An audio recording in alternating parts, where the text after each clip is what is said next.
স্ত্রীকে সর্বোচ্চটা দিয়ে ভালোবাসতে হবে, সেটি তার প্রাপ্য। কে কি বলছে এত কিছু দেখার দরকার নেই, আপনি তার প্রাপ্য তাকে বুঝিয়ে দিন।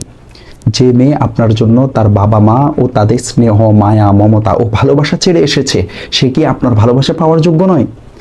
যে মহিলা আপনার জন্য খাবার তৈরি করে, রান্না বান্না করে, বাসা বাড়ির সকল কাজকর্ম করে, আপনার জামা সামান্য ময়লা ও গামর্ত হলে অন্যদের সহ্য হয় না, কিন্তু সে তা ভালোবেসে দ্রুত করে, তবুও কি সে আপনার ভালোবাসা পাওয়ার যোগ্য নয়? যে মহিলার মাধ্যমে আপনি নিজের যৌন চাহিদা ও পৃথিবীর অন্যতম সুখ উপভোগ করেন, সে কি আপনার ভালোবাসা পাওয়ার যোগ্য নয়? যে মহিলা আপনার সাথে তার পুরো জীবন কাটিয়ে দিবে বলে দৃঢ় মনস্থ করেছে, সে কি আপনার ভালোবাসা পাওয়ার যোগ্য নয়? যে মহিলা আপনার দুঃখের সময় আপনাকে ছেড়ে যায় না, সে কি আপনার ভালোবাসা পাওয়ার যোগ্য নয়? যে হাজারো কষ্ট সহ্য করে আপনার বাবা হওয়ার স্বপ্ন পূরণ করেছে বা করবে, সে কি আপনার ভালোবাসা পাওয়ার যোগ্য নয়? যে নিজের ক্যারিয়ারের চিন্তা না করে আপনার সংসারের জন্য কাজের মেয়ের মতো খেটে যায়, সে কি আপনার ভালোবাসা পাওয়ার যোগ্য নয়? যে আপনাকে ও আপনার সংসারকে গোছাতে গোছাতে নিজেকে গোছানোর সময় পায় না, ও নিজ মা বাবা ভাই বোনের রীতিমতো খোঁজখবর নেওয়ার সময় পায় না, সে কি আপনার ভালোবাসা পাওয়ার যোগ্য নয়?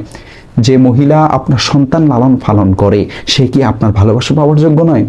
যে আপনার দুঃখে দুঃখিত হয়, আপনার ব্যথায় ব্যথিত হয়, যে অজান্তে আপনার জন্য কেঁদে যায়, সে কি আপনার ভালোবাসা পাওয়ার যোগ্য নয়? যার অন্তরে আপনি ছাড়া অন্য পুরুষের স্থান নেই, সে কি আপনার ভালোবাসা পাওয়ার যোগ্য নয়? যে আপনার উপর ভরসা করে ও প্রচন্ড ভালোবাসে, তাকে আপনি কেন ভালোবাসবেন না? যে মহিলা আপনি মারা যাওয়ার পরেও আপনার স্মৃতিচারণ ও শোক পালন করতে আপনার ঘর থেকে 4 মাস 10 দিন বের হবে না এবং সাজসজ্জা ত্যাগ করবে, সে কি আপনার ভালোবাসা পাওয়ার যোগ্য নয়?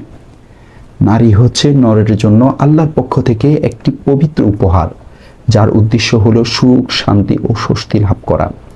পুরুষের উপর আল্লাহর পক্ষ হতে অর্পিত দায়িত্ব ও কর্তব্য হচ্ছে নারীকে তার প্রাপ্য অধিকার ও মর্যাদা দান করা এবং নারীর জীবনে সুখ শান্তি নিশ্চিত করা। কারণ কোনো নারী যদি তার পরিবারে লাঞ্ছিত ও অসম্মানিত হয়, তার জীবনে যদি অশান্তি থাকে, তাহলে সে পুরুষের জন্য সুখ শান্তি ও স্বস্তির মাধ্যম কিছুতেই হতে পারে না। মহানবী সাল্লাল্লাহু আলাইহি ওয়াসাল্লাম বলেন, তোমাদের মধ্যে ওই ব্যক্তি উত্তম যে স্ত্রীদের কাছে উত্তম। স্ত্রীকে সুন্দর নামে ডাকাও সুন্নত। রাসূল সাল্লাল্লাহু আলাইহি ওয়াসাল্লাম আয়েশা রাদিয়াল্লাহু তাআলা আনহাকে হুমায়রা বলে ডাকতেন।